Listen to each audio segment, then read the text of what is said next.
What's going on, everybody? It's your boy Mustache Menace at it again with yet another guide, and today we're going to go over the Going Ham Master Calling Card. But before we get into it, as always, I want to thank all my current subscribers for all y'all's continued support and for all the great comments and suggestions. You guys are what make this channel great. And for all of y'all new to this channel, please consider subscribing to my channel, where I try to bring you the best guides for Call of Duty challenges. Other guides will be in the description below, together with my Twitch link and my Discord link. And if this video helps you guys in any way, shape, or form, or in the least bit entertains you, don't forget to smash that thumbs up for me. Thanks. And with that being said, let's get into it, y'all. First up, we have 4-piece dinner, which has earned 25 quad feed medals or 4 uninterrupted kills in the kill feed. Now, this for me is one, if not the most difficult challenges of all the challenges on this particular COD. Besides Pest Control, if you have yet to complete it. Getting multi-kills is not the issue. I have been able to get hundreds of Fury kills, multiple Frenzy Megas, and even Ultra kills. The main issue is having your kill feed interrupted by other teammates, either by killing an enemy or being killed themselves. Regardless of how skillful you are, luck has a huge role in you completing this task. Going into this challenge knowing that obviously doesn't make it any less stressful or frustrating, just putting it out there so that you are well aware of this situation.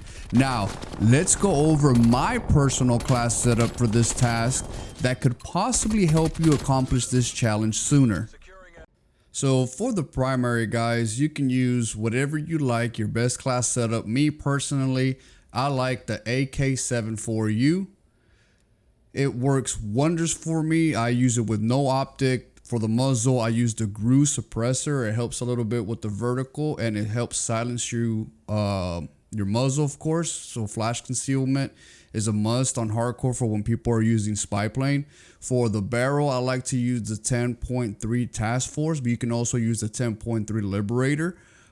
This just helps increase the damage that and effective range that the suppressor itself gives it, and of course that increases the bullet velocity. So those are some traits that I like personally on my AK-74U.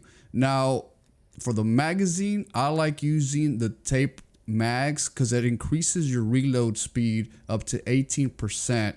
For the handle, using the GRU elastic wraps increases your aim down sight, your resistance to flinch, and I mean, if you're gonna go prone, why not, right? And to counter the aim down sight that gives you, we're gonna put the no stock option to increase the sprint to ADS.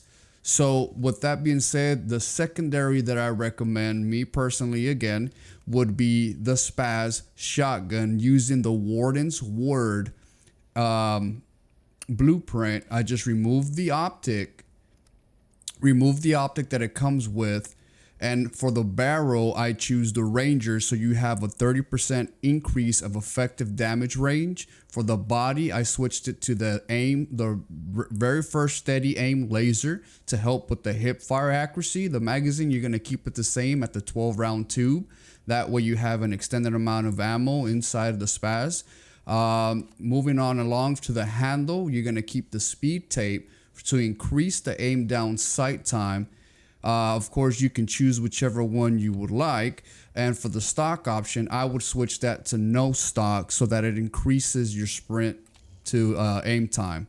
Now, for your tactical, I always run stem shots. Of course, you can run whatever you like, but stem shots help you to recover in case you get shot and you're under that danger zone, because I usually do this in hardcore. Of course, this is what the mode we're going to be doing this under is hardcore. So the stem shot will help you stay alive and remove that danger zone caution where you're bleeding out basically.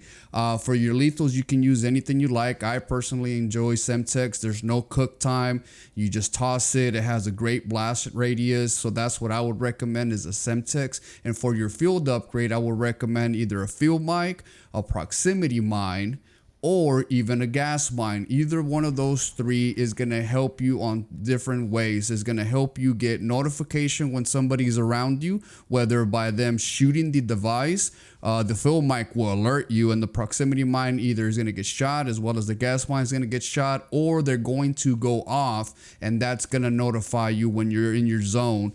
For your perks, the first perks that you want to utilize is Flak Jacket and Tactical. Now, you could use Paranoia, but you're going to run the risk of either getting grenaded or stunned, flashed, or even run into some gas. The Tactical Mask will prevent you from getting gassed, in case you didn't know. So that's why I would recommend Flak Jacket and Tactical Mask. For your perk number 2, I would run Tracker and Gearhead. Sorry, it says Quartermaster here, but we're going to switch it over right now to Gearhead, because you want to make sure that you get your field upgrades back. And in case you didn't use it the first time, you want to be able to double them up. So when you're zoning in a specific area, you can put 2 of them. Now, I won't recommend 2 field mics unless they're kind of close to each other, one on one end, one on the other end, so you could kind of have an indication of when somebody's showing up to your area.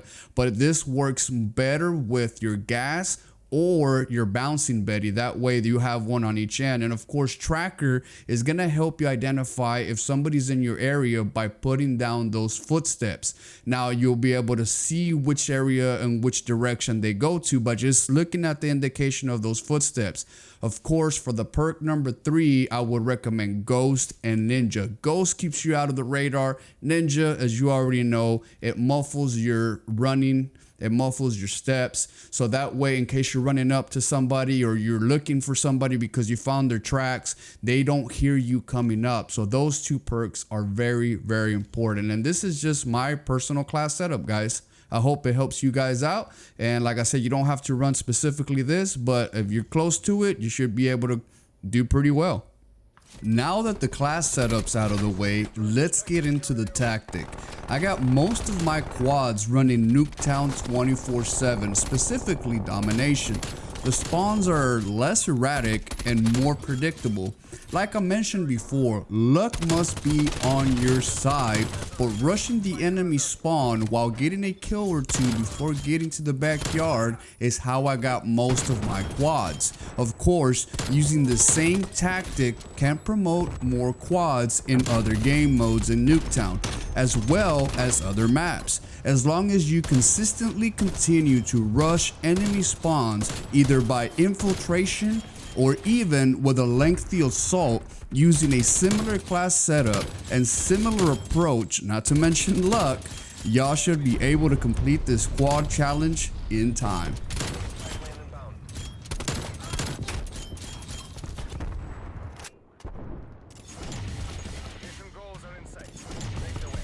Up next, we have Pest Control, which is rapidly kill 2 or more enemy squad members from the same squad and eliminate the final member of that squad 10 times. And like I mentioned, this one is the hardest, if not one of the hardest challenges that COD has to offer. It's a lot of luck involved, a lot of variables have to be lined up. So for Pest Control, I'm going to recommend my Pest Control video. The link will be on the top right corner of your screen or in the description down below. It is a lengthy explanation and it deserves its own video, so I'm going to go ahead and recommend you guys go check that out for Pest Control. Moving right along, we have Say Hello, which is get a triple kill or better while shooting from the hip with a fully automatic SMG or LMG. And this one's really simple and was one of the first challenges that I completed, and I didn't even know. It's simple enough to be completed in core or hardcore, and it's as simple as mowing down a group of enemies that are caught off guard. Y'all just have to remember not to ADS. Hello, motherfucker. Simple enough, just don't forget to shoot from the hip. Up next, we got Badass Mofo, which is get the most eliminations and fewest deaths while winning a game or finishing top 3 in free-for-all or squad versus squad rules 3 times. Of course, if you play free-for-all, you have to get that win to make sure you have the most kills. And if you're like me, you also use free-for-all to work some of your gun camos, not only your challenges. I will recommend hardcore, but of course you already knew that. And I would avoid trying squad versus squad because I've read and been told that it glitches you sometimes and you get nothing. I would just go for the win on free-for-all every time. Learn to zone your spawn areas, avoid running up the middle, use those field upgrades. Make sure you run spy plane, counter spy plane, and sentry gunner as your score streaks. Avoid any score streaks that require control and avoid chasing people for too long for the kill. All these tips will help increase your chances of success. Now, if you want to get into more in depth with these challenges, check out my Elite Master Guide that goes a little bit more into these tips as well for better clarity. Now, go out there and be one badass mofo.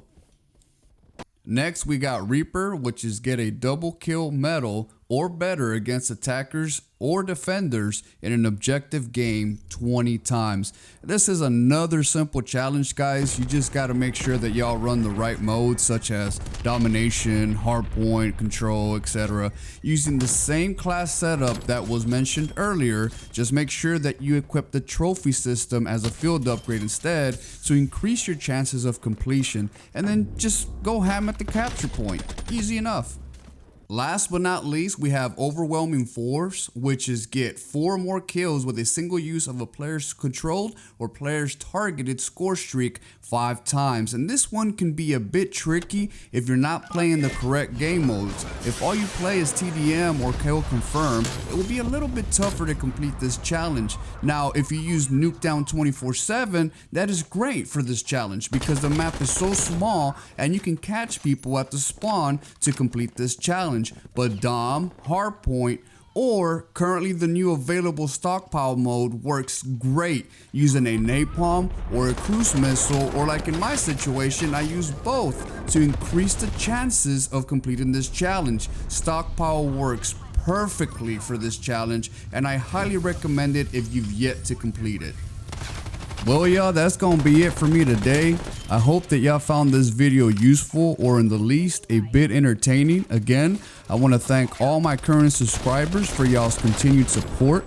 And if you're new to this channel, please consider subscribing to my channel where I try to bring y'all the best tips in completing these calling card challenges. Links to my other videos will be in the description below. And if y'all found this video helpful in any way, shape, or form, don't forget to smash that thumbs up for me. Thanks. This is Mustache Menace signing off. Peace. I'm gonna set your place on fire. Let's get higher.